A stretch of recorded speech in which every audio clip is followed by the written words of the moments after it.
ಭಯವು ನಮ್ಮೆಲ್ಲರ ಮೇಲೆ ಮಾಡುವ ನೆರಳು ಅನುಮಾನಗಳನ್ನು ಪಿಸುಗುಟ್ಟುತ್ತದೆ ಮತ್ತು ಹಿಂಜರಿಕೆಯನ್ನು ನೀಡುತ್ತದೆ. ಹೊಡೆಯುವ ಭಯವು ನಿಮ್ಮನ್ನು ಆಟವಾಡದಂತೆ ತಡೆಯಲು ಬಿಡಬೇಡಿ.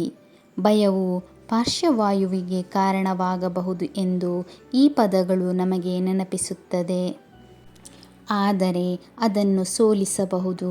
ಭಯ ಅದರ ಹಲವು ರೂಪಗಳಿವೆ. ನಮ್ಮನ್ನು ನಾವೇ ಪ್ರಶ್ನಿಸಿಕೊಳ್ಳುವಂತೆ ಮಾಡಬಹುದು. ಇದು ಅನಿಶ್ಚಿತತೆಯ ಕ್ಷಣಗಳಲ್ಲಿ ಅನುಮಾನಗಳನ್ನು ಪಿಸುಗುಟ್ಟುತ್ತದೆ. ನಾವು ಸಿದ್ಧರಿಲ್ಲ, ಸಾಮರ್ಥ್ಯವಿಲ್ಲ ಅಥವಾ ಯೋಗ್ಯರಲ್ಲ ಎಂದು ನಮಗೆ ಮನವರಿಕೆ ಮಾಡುತ್ತದೆ. ಇದು ಹಿನ್ನೆಲೆ ಅಥವಾ ಮಹತ್ವಾಕಾಂಕ್ಷೆಯನ್ನು ಲೆಕ್ಕಿಸದೆ ಎಲ್ಲರಿಗೂ ಮುಟ್ಟುವ ಸಾರ್ವತ್ರಿಕ ಅನುಭವವಾಗಿದೆ. ಭಯವು ಅನಿರೀಕ್ಷಿತವಾಗಿ ನಮ್ಮ ಮನಸ್ಸಿನಲ್ಲಿ ಹರಿದಾಡಬಹುದು. ನಾವು ಹೊಸ ಯೋಜನೆಯನ್ನು ಪ್ರಾರಂಭಿಸಲಿದ್ದೇವೆಯೇ, ಜನಸಮೂಹದ ಮುಂದೆ ಮಾತನಾಡುತ್ತೇವೆ ಅಥವಾ ಅಜ್ಞಾತಕ್ಕೆ ಹಾರುತ್ತೇವೆ. ಅದರ ಹಿಡಿತವು ಬಲವಾಗಿರಬಹುದು. ಕೆಲವೊಮ್ಮೆ ನಮ್ಮ ಜಾಡುಗಳಲ್ಲಿ ನಮ್ಮನ್ನು ನಿಲ್ಲಿಸುತ್ತದೆ.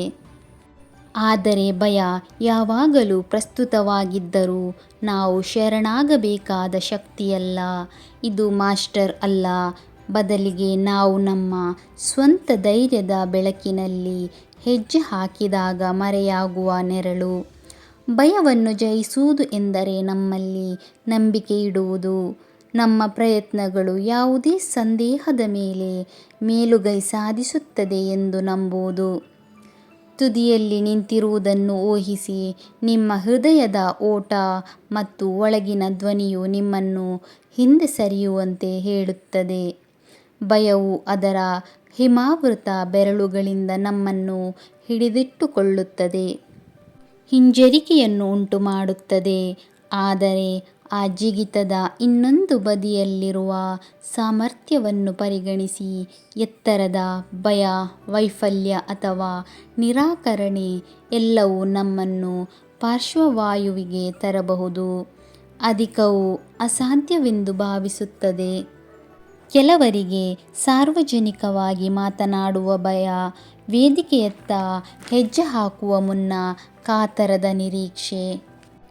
ಹಿಂದೆ ತಿರುಗಿ ನೋಡುವ 1000 ಕಣ್ಣುಗಳ ಭಯ.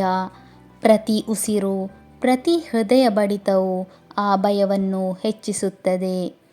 ಭಯವು ಅನೇಕ ರೂಪಗಳನ್ನು ತೆಗೆದುಕೊಳ್ಳುತ್ತದೆ. ಕೆಲವೊಮ್ಮೆ ಇದು ತೀರ್ಪಿನ ಭಯ, ತಪ್ಪುಗಳನ್ನು ಮಾಡುವ ಭಯ ಅಥವಾ ಯಶಸ್ಸಿನ ಭಯ. ನಾವು ಪ್ರತಿಯೊಬ್ಬರೂ ನಮ್ಮ ಸ್ವಂತ ನೆರಳುಗಳನ್ನು ಹೊಂದಿದ್ದೇವೆ. ಅದು ನಮ್ಮ ಸಾಮರ್ಥ್ಯಗಳನ್ನು ಅನುಮಾನಿಸುವಂತೆ ಮಾಡುತ್ತದೆ. ಆದರೆ ಭಯ ಕೆಲವೊಮ್ಮೆ ಅತಿಯಾಗಿ ಕಾಡಿದರೂ ನಮ್ಮನ್ನು ಬೆಳೆಯಲು ತಳ್ಳುವ ಕಿಡಿಯೂ ಆಗಿರಬಹುದು. ಇದು ನಮ್ಮ ಮಿತಿಗಳನ್ನು ಪ್ರಶ್ನಿಸುವಂತೆ ಮಾಡುತ್ತದೆ. ಆದರೆ ಆ ಮಿತಿಗಳನ್ನು ಮೀರುವ ಶಕ್ತಿಯನ್ನು ಕಂಡುಕೊಳ್ಳಲು ನಮ್ಮನ್ನು ಒತ್ತಾಯಿಸುತ್ತದೆ. ಆದರೆ ನಮ್ಮಲ್ಲಿ ಪ್ರತಿಯೊಬ್ಬರ ಒಳಗೂ ಪಿಸುಗುಟ್ಟುವ ಧ್ವನಿ ಇದೆ. ಭಯವನ್ನು ಎದುರಿಸುವುದು ಎಂದರೆ ಎದ್ದು ನಿಂತು ಹೇಳುವುದು, ನಾನು ಇನ್ನು ಮುಂದೆ ಹಿಂತಿರುಗುವುದಿಲ್ಲ. ಭಯದ ಮುಖದಲ್ಲಿ ಧೈರ್ಯವನ್ನು ತೋರಿಸಿ ಮತ್ತು ನಿಮ್ಮ ಕನಸುಗಳ ಕಡೆಗೆ ದಿಟ್ಟ ಹೆಜ್ಜೆಗಳನ್ನು ಇರಿಸಿ. ಮುಂದೆ ಬೆದರಿಸುವ ಶಿಖರವನ್ನು ಎದುರಿಸುತ್ತಿರುವ ಪರ್ವತಾರೋಹಿಯನ್ನು ಊಹಿಸಿಕೊಳ್ಳಿ. ಪ್ರತಿ ಹೆಜ್ಜೆಗೆ ಧೈರ್ಯದ ಅಗತ್ಯವಿರುತ್ತದೆ. ಪ್ರತಿ ಹಿಡಿತವೂ ಮೇಲಕ್ಕೆ ಚಲಿಸುವ ಬದ್ಧತೆಯನ್ನು ಹೊಂದಿರುತ್ತದೆ. ಭಯವನ್ನು ಎದುರಿಸುವುದು ಎಂದರೆ ನಮ್ಮದೇ ಪ್ರತಿಬಿಂಬವನ್ನು ಎದುರಿಸುವುದು ಎಂದರ್ಥ. ಮುಂದಕ್ಕೆ ಒತ್ತುವ ಸಂದರ್ಭದಲ್ಲಿ ಸವಾಲುಗಳು ಮತ್ತು ಅನಿಶ್ಚಿತತೆಗಳನ್ನು ಒಪ್ಪಿಕೊಳ್ಳುವುದು. ಅಜ್ಞಾತಕ್ಕೆ ಪ್ರತಿ ಹೆಜ್ಜೆಯೂ ನಂಬಿಕೆಯ ಅಧಿಕವಾಗಬಹುದು. ಆದರೆ ಅದು ಒಳಗೆ ಶಕ್ತಿಯನ್ನು ಬಹಿರಂಗಪಡಿಸುತ್ತದೆ. ಭಯದಿಂದ ಮುಕ್ತವಾಗುವುದು ಒಂದೇ ನಿರ್ಧರಿತ ಹೆಜ್ಜೆಯಿಂದ ಪ್ರಾರಂಭವಾಗುತ್ತದೆ. ನಿಮ್ಮನ್ನು ಹಿಂದಕ್ಕೆ ಹಿಡಿದಿಟ್ಟುಕೊಳ್ಳುವ ಭಯವು ನಿಮ್ಮನ್ನು ಮುಂದಕ್ಕೆ ತಳ್ಳುವ ಇಚ್ಛೆಯಷ್ಟು ಶಕ್ತಿಯುತವಾಗಿಲ್ಲ.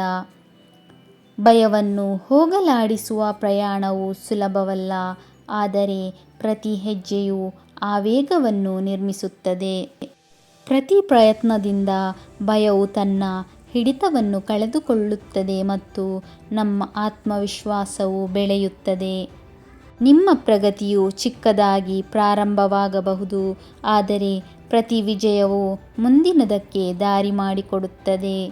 ಪ್ರತಿ ಹೆಜ್ಜೆಯೊಂದಿಗೆ ಆತ್ಮವಿಶ್ವಾಸವು ಹೆಚ್ಚಾಗುತ್ತದೆ ಮತ್ತು ಭಯದ ನೆರಳುಗಳು ಹಿಮ್ಮೆಟ್ಟುತ್ತವೆ.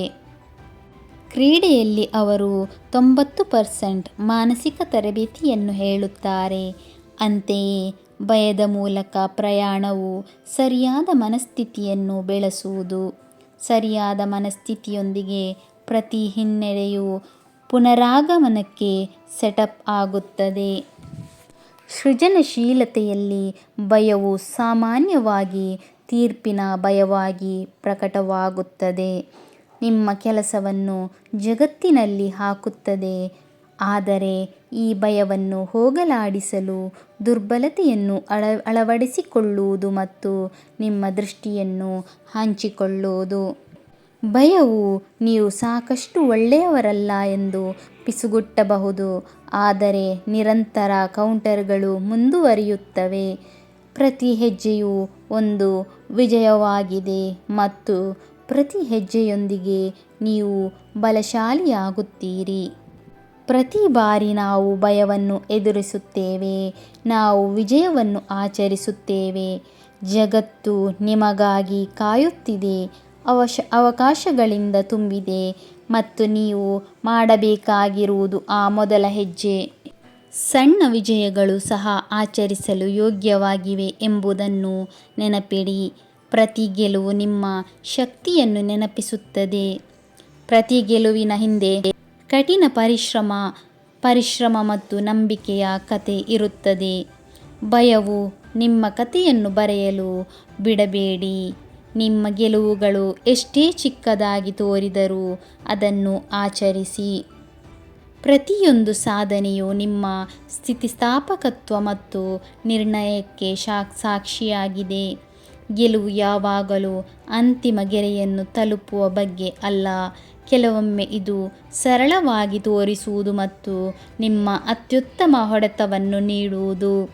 ಆದ್ದರಿಂದ ಭಯವು ಆಟವನ್ನು ಆಡುವುದನ್ನು ತಡೆಯಲು ಬಿಡಬೇಡಿ. ಅಖಾಡಕ್ಕೆ ಹೆಜ್ಜೆ ಹಾಕಿ, ನಿಮ್ಮ ಭಯವನ್ನು ಎದುರಿಸಿ ಮತ್ತು ನಿಮ್ಮ ಸಾಮರ್ಥ್ಯ ಏನೆಂದು ಜಗತ್ತಿಗೆ ತೋರಿಸಿ.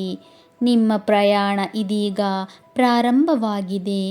ಇಂದು ನೀವು ಎದುರಿಸುವ ಸವಾಲುಗಳು ನಾಳೆ ನಿಮ್ಮ ವಿಜಯಗಳಾಗಿವೆ. ನೀವು ಮುಂದುವರಿಯುತ್ತಿರುವಾಗ ಅನುಮಾನಗಳನ್ನು ಬಿಟ್ಟುಬಿಡಿ ಮತ್ತು ಸಾಧ್ಯತೆಗಳನ್ನು ಅಳವಡಿಸಿಕೊಳ್ಳಿ. ನಿಮ್ಮ ಕಥೆಯನ್ನು ಭಯದಿಂದ ಬರೆಯಲಾಗಿಲ್ಲ, ಆದರೆ ಧೈರ್ಯದಿಂದ ಬರೆಯಲಾಗಿದೆ. ನೆನಪಿಡಿ, ಭಯ ತಾತ್ಕಾಲಿಕ, ಆದರೆ ವಿಜಯಗಳು ಶಾಶ್ವತ. ನಿಮ್ಮ ಮುಂದಿನ ನಡೆಯನ್ನು ಜಗತ್ತು ಕಾಯುತ್ತಿದೆ, ಅದನ್ನು ಆತ್ಮವಿಶ್ವಾಸದಿಂದ ಸ್ವೀಕರಿಸಿ ಮತ್ತು ನಿಮ್ಮ ಧೈರ್ಯವು ನಿಮ್ಮನ್ನು ಎಲ್ಲಿಗೆ ಕರೆದೊಯ್ಯುತ್ತದೆ ಎಂಬುದನ್ನು ನೋಡಿ. ಧನ್ಯವಾದಗಳು.